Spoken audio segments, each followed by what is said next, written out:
చెప్పండి, మీకు ఈ రోల్ ఎలా వచ్చింది? నా పేరు మారుతి అండి, మాది శ్రీకాకుళం అండి. ఎలాగినా హీరో అయిపోదామని ఊళ్ళో బస్సు ఎక్కినానండి. ఒకరోజు రామోజీ ఫిల్మ్ సిటీ కొండ మీద ఆకలేసి కూక్కున్నానండి. అంతలో షూటింగ్ లో అరటి పండ్లు పంచుతున్నారంటేనే మా కోతిమోక అంతా కలిసి కింద పడి మీద పడి లొకేషన్ చేరామండి.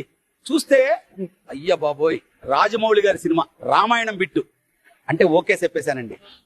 ఈ నా కొడుకున్నాడు కదండి, నా తోక కొరికేశాడండి బాబు. నువ్వు ఊకోరా, అది సినిమాలే గాని. మీరు చెప్పండి, మీకు ఈ అవకాశం ఎలా వచ్చింది? నా పేరు భట్టు అండి, మా తిరుపతి జూ పార్క్ ఉంది కదండి, అక్కడే పెరిగానండి. ఒకరోజు రాజమౌళి గారు జూకి వచ్చారండి. నేను నీళ్లలో తానం చేస్తున్నానండి. నా దగ్గరికి వచ్చి సినిమాలో యాక్ట్ చేస్తావా అని అడిగారండి. నేను ఏంటి సినిమా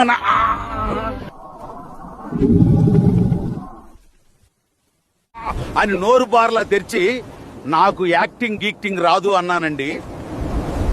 అప్పుడు ఆయన, ఇప్పుడు మీరు చేసిందే కెమెరా ముందు చేస్తే చాలు అన్నారండి. ఓ సింతేనా యాక్టింగ్ అంటే అనుకున్నా.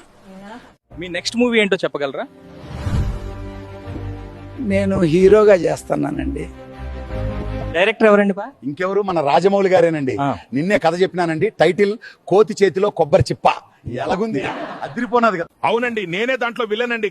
ఈ సినిమాలో మిస్ అయ్యాడండి, నెక్స్ట్ సినిమాలో ఖచ్చితంగా వేసేస్తానండి. రాజమౌళి గారి కోసం హాలీవుడ్ వాళ్ళు వెయిట్ చేస్తుంటే నీతో ఎందుకు తీస్తారా?